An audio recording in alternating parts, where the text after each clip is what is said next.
This video is sponsored by Aura. What if I told you that the United States is funding an organization that actively works against its own interests?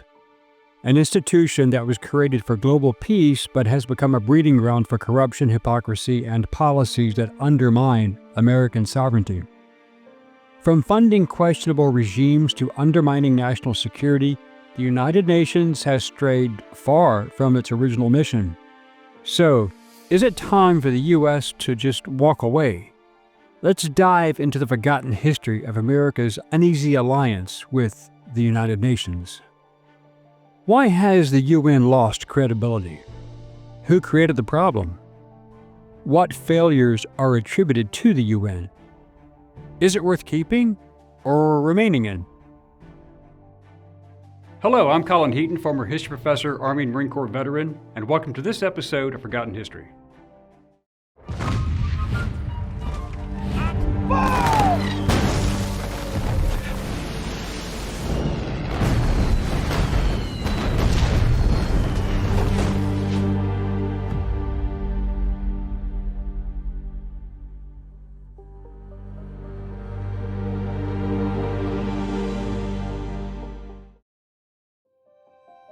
There has been recent debate on whether or not the United States should leave the UN and send that body to Europe, and there are arguments both for and against such a move. Those wanting to stay argue that the UN is a global body that needs the USA as a firm stabilizer in world affairs. The current Secretary General, Antonio Guterres, has proven to be as corrupt as any of his predecessors, such as blocking any and all investigations into UN crimes and corruption, including theft, rape, and other crimes committed by UN personnel under his watch. In another more recent scandal, he also attempted to prevent an investigation into UN and US aid going into Gaza regarding construction materials to rebuild that region over the last several decades. Those materials were not used to better the lives of Palestinians, build hospitals, schools, etc. Instead, they were used to build a massive network of reinforced tunnels leading into Israel to launch terror attacks. But the other scandals are even more serious. It came to light that 12 United Nations Relief and Works Agency workers have been identified as assisting Hamas in the October 7, 2023 attack on Israel and helping hold and move hostages. This involved 7 teachers, 2 school administrators, and a social worker employed by the UNRWA, which ostensibly provides education, food, and health care to a large percentage of the roughly 2 million people living in Gaza.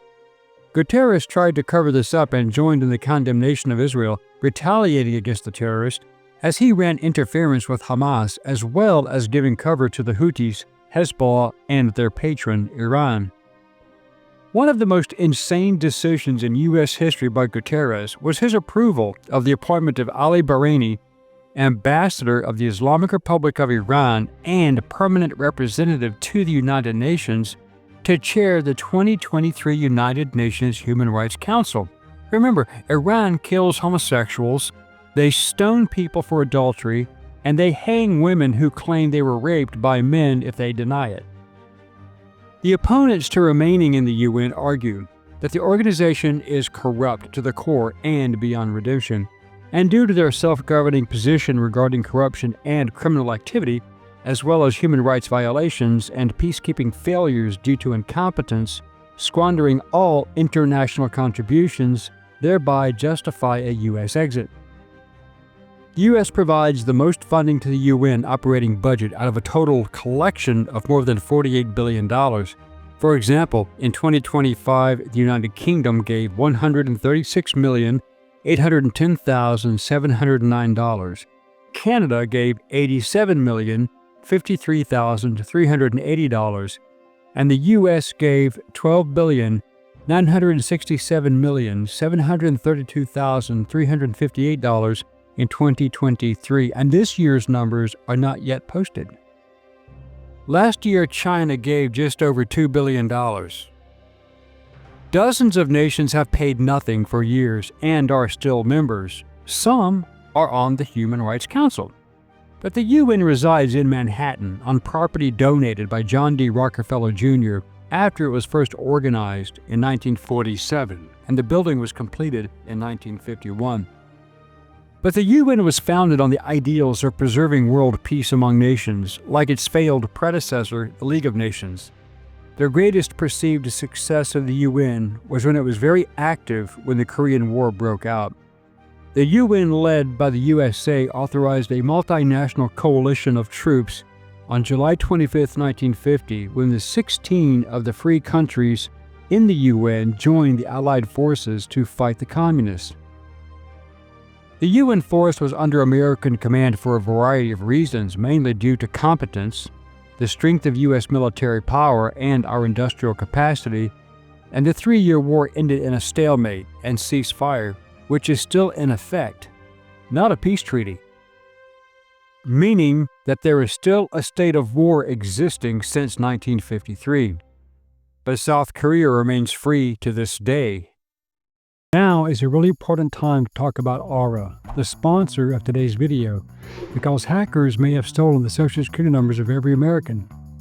Over 2.9 billion records were stolen from National Public Data, which offers personal information to employers, private investigators, staffing agencies, and others doing background checks. These stolen records include a person's full name, address, date of birth, Social Security number, and phone number, along with alternate names and birth date. And members of the hacker group have reportedly released this information for free online. If you weren't taking precautions with your personal information online before, this should be a huge wake-up call. You've never been more vulnerable online than you are right now. I know firsthand how frustrating and time-consuming it can be when your personal information is compromised. A while back, someone used my credit card to make thousands of dollars worth of fraudulent purchases. I had to spend hours on the phone with my bank, cancel my credit card, order a new one, and deal with the extra monitoring for months. It was a nightmare. That's why I'm not taking any chances now. I use Aura. Aura alerts me if they find my phone number, email, or Social Security number on the dark web. They're going to let me know fast if anyone tries to use this information to access my credit or bank accounts. They also give me up to $5 million in identity theft insurance should the worst-case scenario happen. They also provide a bunch of other features to keep you safe online, all inside one app.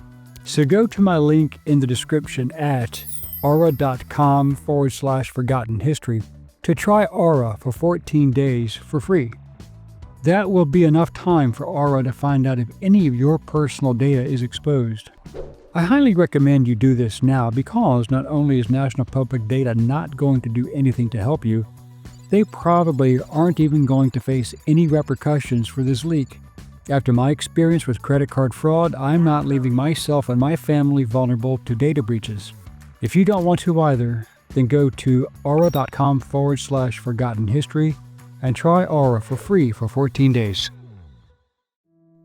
But the UN since 1953 has been an abject failure in every military operation it has ever conducted while operating as a peacekeeping and intervention force, unless it had US or UK leadership. In reality, they usually end up evacuating their international soldiers, leaving those soldiers in danger and the people at threat in danger at the mercy of their enemies, or they themselves end up getting killed or captured. But massive and long-term corruption seems to be the real problem throughout the United Nations. Cover-ups are being reported at all levels from an institution which seems hell-bent on not making itself accountable. One event was the death of Dag Hammarskjöld, who was the second Secretary General and well known for his hands-on approach to diplomacy and shaping the UN into an active force in making and keeping peace around the world. In 1954 to 55, he personally negotiated the release of 15 U.S. soldiers that China, which at that time was not part of the UN, had captured during the Korean War. He also managed conflicts in the Middle East, including the Suez Crisis of 1956 and the clash between Lebanon and Jordan in 1958. Dag Hammarskjöld was quite effective, but many nations and their leaders were less than happy that he was able to get like-minded national leaders to agree, as many despots were trying to control economies and mineral wealth secured through violence. Shortly after midnight on September 18, 1961, a chartered DC-6 airplane carrying Dag Hammarskjöld on a peacekeeping mission to the newly independent African nation of the Congo crashed in a forest near Ndola and the British Protectorate of Northern Rhodesia, which is now Zambia. It was believed that sabotage or possibly ground fire was the reason for the crash, and there are many situations that arose to support conspiracy theories, which we will cover in a later video on Hammarskjöld. His legacy may be considered the last competent leadership of the United Nations. In the 1990s, massive corruption came to light under Ghanaian Secretary General Kofi Annan, who was weak and corrupt on many levels. He refused to get the UN active during many events that resulted in tragic loss of life.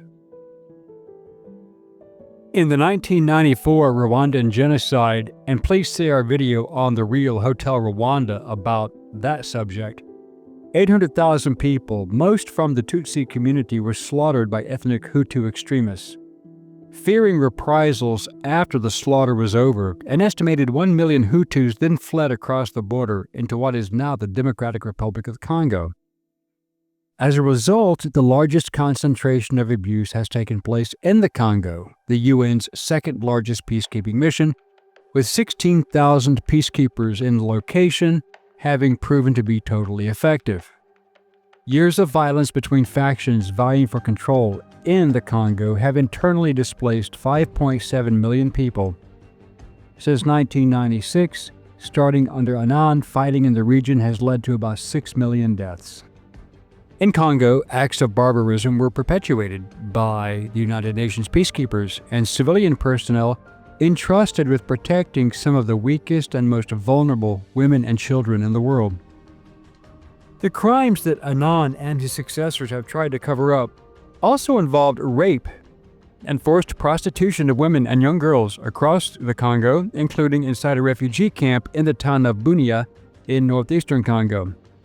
The alleged perpetrators include UN military and civilian personnel from Nepal, Morocco, Tunisia, Uruguay, South Africa, Pakistan, and France, all being personnel inclusive of the UN. One of the reasons one of the UN military actions are such a failure is because there is never a central command and control. You have people from several different nations speaking different languages. Some of these soldiers from these countries are completely illiterate in their own language. They cannot read an operations order, let alone use radio communication CEOIs.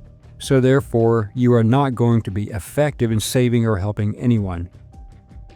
The sexual abuse scandal in the Congo made a mockery of the UN's professed commitment to uphold basic human rights. The exploitation of some of the most vulnerable people in the world, primarily refugees in a war-ravaged country, was a shameful episode and a massive betrayal of trust, as well as an appalling failure of leadership. Many members of the mission in the Congo stand accused of at least 150 major human rights violations, including murder, and the scale of the problem is likely to be far greater as time passes.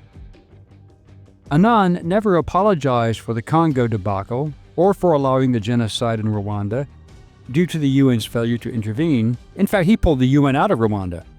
He never apologized for the Serbian massacre of 8,000 Muslim men and boys at Srebrenica while under the protection of UN soldiers, because Annan pulled those soldiers out. Serbian leader Slobodan Milosevic and his general Radislav Krstić were later arrested, and Krstić was tried for aiding and abetting genocide in Srebrenica in 1995. Milosevic died while awaiting trial. On April 19, 2004, the International Criminal Tribunal for the former Yugoslavia upheld the conviction of Krstić. On November 22, 2017, Ratko Mladic was sentenced to life imprisonment. Radovan Karadzic was sentenced to life in prison on March 20, 2019, but these were just 4 out of 161 men wanted for major war crimes. The UN under Annan appeased dictators and tyrants from Baghdad to Tehran to Khartoum, and has stood weak-kneed in the face of genocide and ethnic cleansing. Annan also courted Saddam Hussein and helped protect his interests despite global sanctions supported by the UN. One major scandal was UN's creation of the Human Rights Council, where Anand and his son grew immensely wealthy as they mysteriously approved the council's membership to include Burma, Syria, Libya, Sudan, and Zimbabwe, who were all voted in favor of establishing the council, while the U.S. opposed. And why did the U.S. oppose? Because those nations were some of the worst human rights violators and genocidal maniacs in history. Their brutal North Korean dictatorship under Kim Jong-il also endorsed the council with Anand's blessing. Understand, North Korea is a tyrannical dictatorship. When council elections were held, leading human rights abusers Algeria, China, Cuba, Pakistan, Russia, and Saudi Arabia were all elected to the council, shocking the rest of the sane world. That decision saw the UN basically abandon democracy, human rights, freedom, and common sense. People point to the United Nations Convention Against Corruption as the only legally binding universal anti-corruption instrument, which is a worthless body and works as a shield to protect corruption. This is the same as having the mafia having their own man as the district attorney who never prosecutes their crimes. Under Anand, the UN had shamelessly failed United Nations peacekeeping operations in the mid-1990s, as we mentioned, before he rose to Secretary General. But Anand's lack of humility after becoming Secretary General still oversaw great human tragedy, highlighting his and the UN's great shortcomings. Anand also never apologized to the people of Iraq, whose former president, Saddam Hussein, was a man whom he described as a man I can do business with, continuing the UN's legacy of failure. Also, no one explained how Kofi Annan and his son amassed such a great bank account. In effect, the United Nations has largely jettisoned all the principles of liberty and freedom. The Council's lack of any clear, definable membership criteria shows the participation and manipulation by the world's worst human rights abusers is condoned. And why is that the case? Well, it's simple. Because the greatest human rights abuser sitting on the Council can dictate the terms of who investigates which countries for human rights abuses. Additional peacekeeping scandals in Burundi and Sierra Leone and Haiti occurred under Anand's watch also. After 2 years, the civil war in Sierra Leone that began on March 23, 1991, when the Revolutionary United Front, with support from Liberian dictator Charles Taylor's National Patriotic Front of Liberia, whose military intervened in an attempt to overthrow the Joseph Moma government. That conflict lasted until 2002, and it was primarily a war for control of the diamond trade, which fueled the ability to put weapons on the black market. After a decade of UN ineffectiveness, the South African mercenary group Executive Outcomes was asked by Joseph Moma to intervene. The low-paid or completely unpaid and incompetent UN troops mostly protected themselves, while some even became involved in the lucrative trade in blood diamonds and weapon sales, with the RUF selling their arms to the rebels for diamonds. In May 2000, for example, 2 articles were published in Time and Newsweek. Not exactly the most reliable publications, but you can trust these, where the performance of the company was compared, meaning Executive Outcomes, positively to that of the UN. Executive Outcomes had cost $1.2 million a month and finished the war. UN forces had spent around $47 million a month for a decade and did nothing to help. The people of Sierra Leone were asked, and they wanted the mercenaries to return and govern instead of the corrupt and incompetent peacekeepers. Former U.S. Ambassador to the United Nations, John Bolton, described the UN as hopelessly out of touch and stuck in a Twilight Zone-style time warp, where there are practices, attitudes, and approaches that were abandoned 30 years ago in much of the rest of the world. Many Americans would agree with Mr. Bolton. In a March 2006 poll conducted by Gallup in the United States, 64% of respondents said the United Nations was doing a poor job, the most negative rating for the UN in its history. Just 28% had a positive image of the UN's job performance. Obviously, those people had never had to rely upon the UN for their safety. Today's United Nations is a broken institution in fundamental need of wholesale reform. That was Annan's legacy, which Guterres carries on, and the United States and the world want a UN untarnished by scandals and actually lives up to the ideals of the UN's own Declaration of Human Rights. But that can't happen unless they acquire US or UK leadership, and they'll never do that, because the UN does not want to relinquish power to one of the major military powers in the world, because that would show how ineffective they are without that leadership. The oil for food scandal is the biggest financial corruption crisis to rock the United Nations under Kofi Annan. The exposure came to light triggered by a report in the Iraqi newspaper Al-Madah in January 2004, listing 270 persons and entities that received oil vouchers in exchange for helping Saddam Hussein. Now remember, there were sanctions on Iraq at this time. In 2006, Chairman Paul Volcker pointed to deep flaws in UN oversight of the program, which has helped spur a push for management reforms at the organization.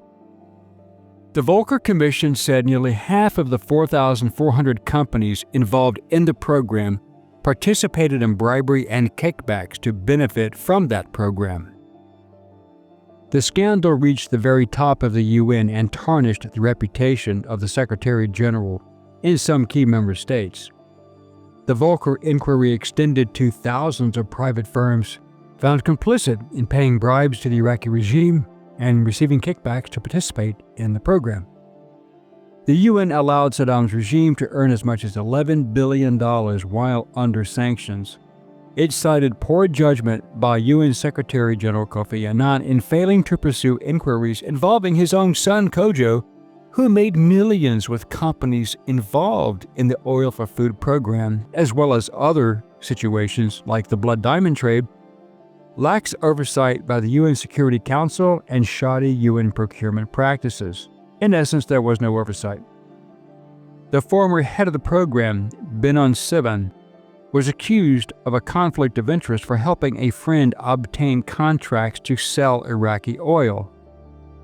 The Volcker Commission's final report accused more than 2,000 companies of paying bribes and receiving the kickbacks in that program, and the names are staggering. Though the Commission's work is formally over, Annan, under pressure, extended the mandate of the UN investigation until December 31, 2006, so that investigators from member states could make use of the voluminous files collected in the case. Investigations led by the U.S. Attorney for the Southern District of New York have led to a number of arrests.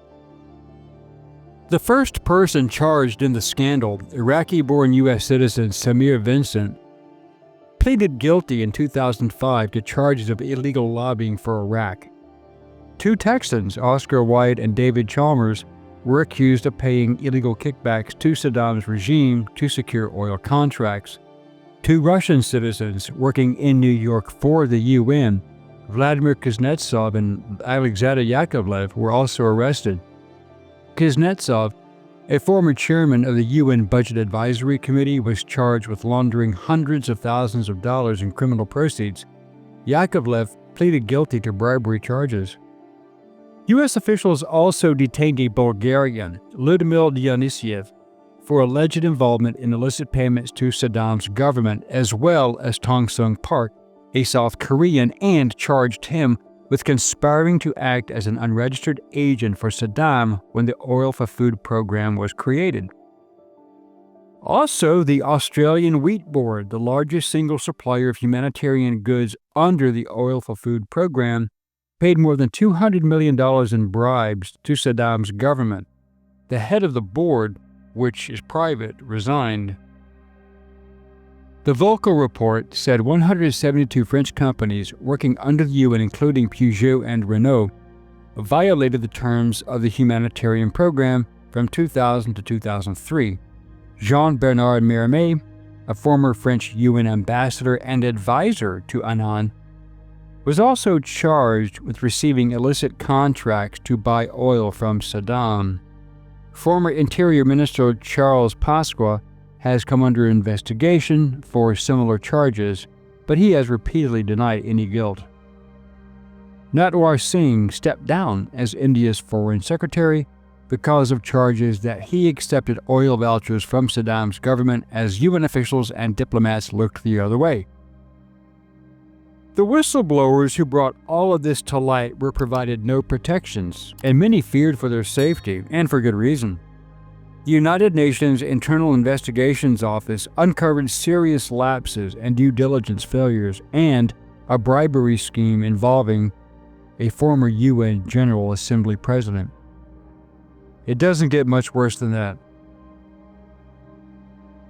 Regarding the Volcker Report, the 21-page confidential report by the UN Office of Internal Oversight Services reviewed by Reuters outlines the result of an audit ordered by Secretary General Ban Ki-moon in response to charges against John Ash, General Assembly President in 2013 and 2014, and 6 other people.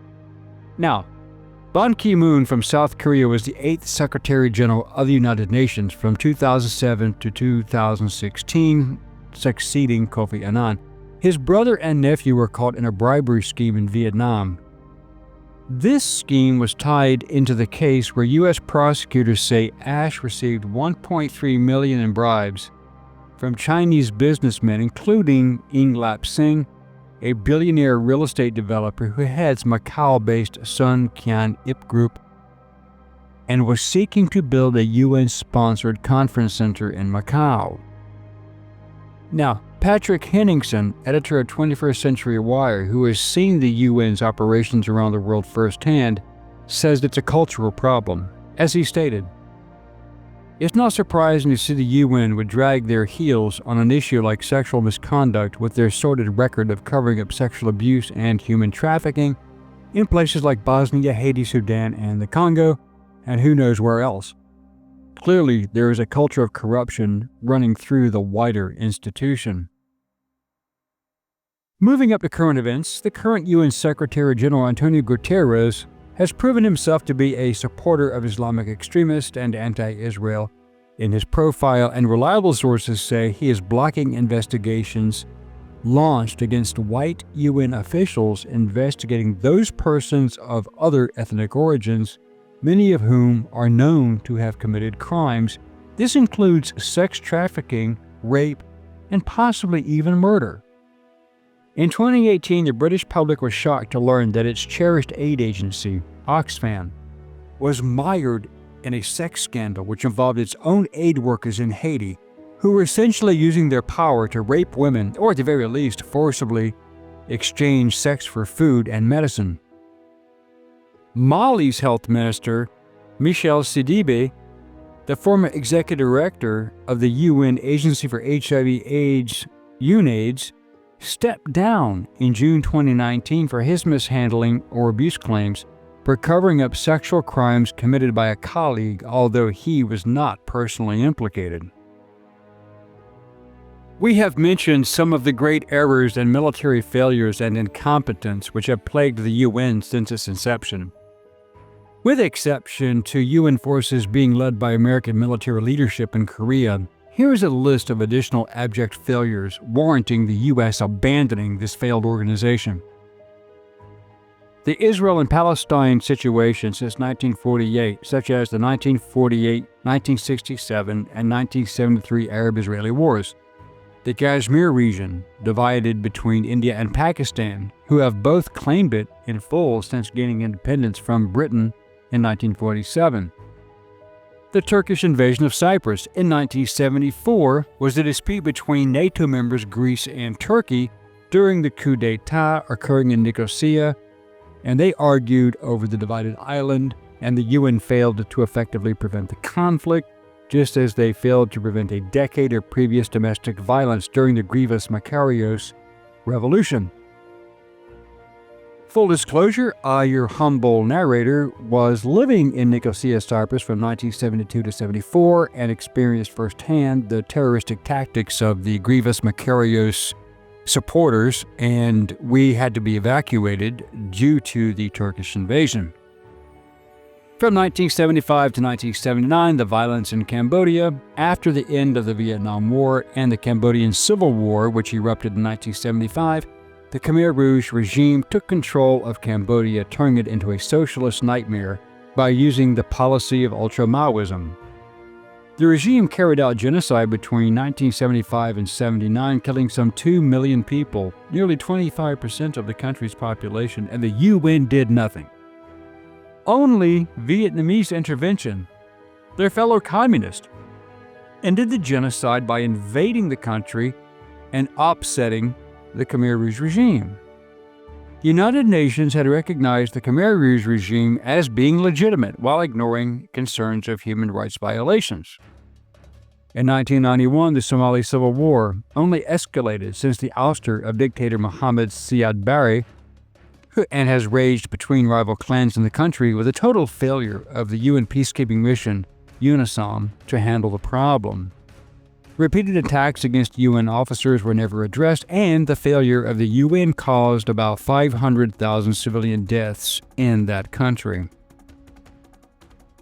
Now, the Darfur conflict in Sudan, which began in 2003, is still an ongoing failure.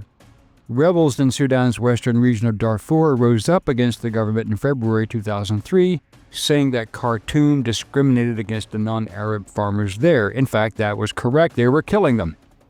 Some 200,000 people have been killed in the conflict since then, while 4.4 million people need aid to this day, and over 2.5 million have been displaced. However, 4 years after that, the UN decided to send 26,000 troops for a resolution in Darfur. The International Criminal Court issued arrest warrants for Sudanese President Omar Hassan al-Bashir in 2009 and 2010 on charges of war crimes and genocide.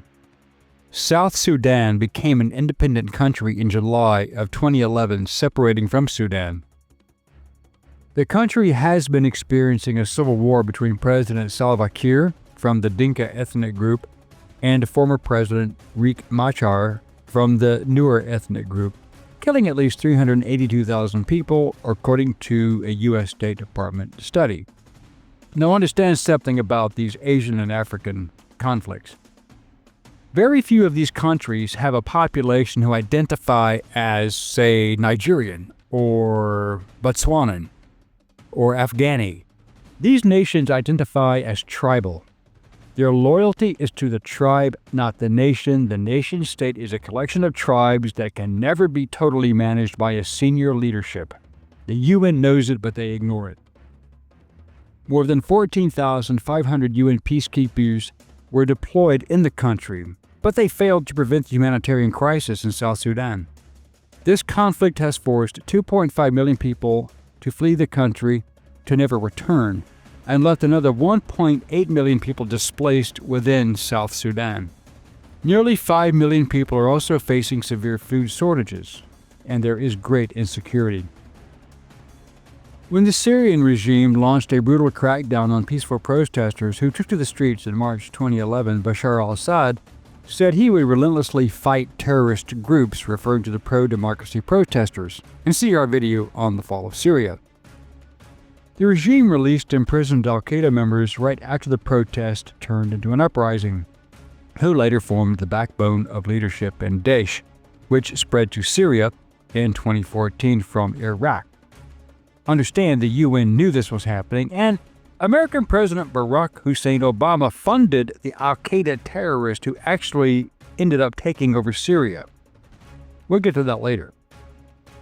Several foreign countries are involved in several conflicts across Syria, and the UN Security Council tried to pass several resolutions to address the conflict, but Russia, one of the 5 permanent members of the Security Council, utilized its veto power at least a dozen times to protect Assad, and China abstained. Syria's conflict alone had pushed more than 6.3 million people out of the country, accounting for nearly 1/3 of the global refugee population. Another 6.2 million Syrians are internally displaced.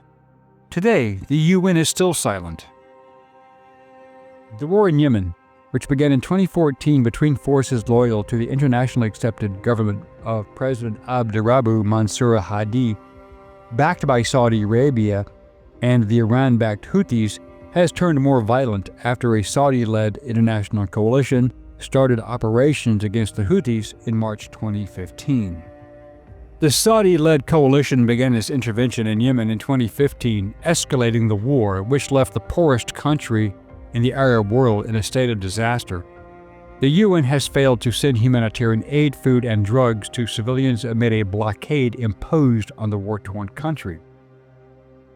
The Rohingya crisis in Myanmar, formerly known as Burma, began on August 25, 2017, as the government launched a major military crackdown on the Muslim ethnic minority, killing almost 24,000 civilians and forcing 750,000 others, including women and children, to flee to Bangladesh, according to the Ontario International Development Agency. China, also one of the 5 permanent members, stood behind Myanmar on the Rohingya crisis by blocking efforts for the Rohingya in the UN Security Council. The UN documented mass gang rapes, killings, including of infants and young children, brutal beatings, and disappearances committed by Myanmar state forces. The UN has described the Rohingya as the world's most persecuted people, but they haven't done a damn thing to help them. Ironically, just like in other global disasters, the UN has accomplished nothing. Perhaps it is time for us, America, to leave the UN. Kick them back into Europe and leave them to their own devices, because we don't need them. Thank you for watching this episode of Forgotten History. If you liked what you saw, please click like, share, and subscribe. And if you would like to assist with the ever-increasing cost of production, please consider becoming a channel member and joining our Patreon page.